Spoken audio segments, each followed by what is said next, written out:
Friends, मैं फिर से एक ऐसी स्टोरी लाया हूँ जिसके सुनने के बाद आपकी सोच बदल जाएगी, आपकी ज़िंदगी बदल जाएगी, आपका जीने का तरीका बदल जाएगा। ये कहानी है एक छोटे से गांव की, एक छोटे से गांव के दो छोटे बच्चों की। इनका नाम था जय और वीरू।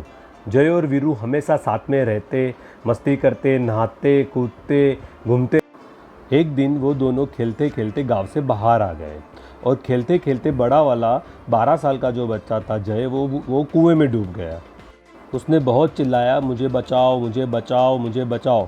अब छोटा बच्चे को समझ ही नहीं आया कि मैं क्या करूं। वो सिर्फ 6 साल का था। उसने यहाँ देखा, वहाँ देखा, उसको कोई नज़र नहीं आया। फिर उसकी नज़र एक डोल पर पड़ी। उसने सीधा उस बाल्टी को पकड़ा और अंदर डाल दिया और अपने भाई को बचाने लगा।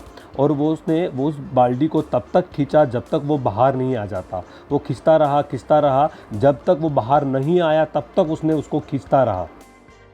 तब उनको ये डर था कि जब हम गांव में जाके सबको बताएंगे तो सब हमें मारेंगे। उन्होंने गांव में जाके सबको ये बताया, बट कोई उनकी बातों का भरोसा नहीं कर रहा था। उन्होंने कहा कि 6 साल का बच्चा ये बाल्टी को, पानी भरी हुई बाल्टी को उठा तक नहीं सकता, तो उसने 12 साल के बच्चे को कुएं में से कैसे बाहर निकाला।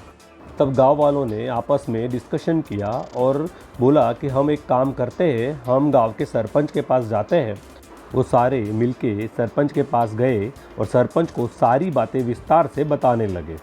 सरपंच ने सुन के कहा कि ये 6 साल का बच्चा सही कह रहा है, ये काम इसी ने किया है। अब सवाल ये नहीं कि इसने ये कैसे किया, सवाल ये है कि इसने ये क्यों किया।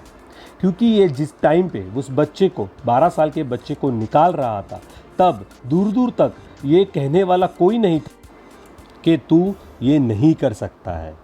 यहाँ तक कि वो खुद भी उसको कहने वाला नहीं था कि ये मैं नहीं कर सकता हूँ। सो इस दुनिया में नामुमकिन कुछ भी नहीं है। कहते हैं ना, झुकती है दुनिया, झुकाने वाला चाहिए। आसमान को धरती पे लाने वाला चाहिए। सबसे बड़ा रोग क्या कहेंगे लोग,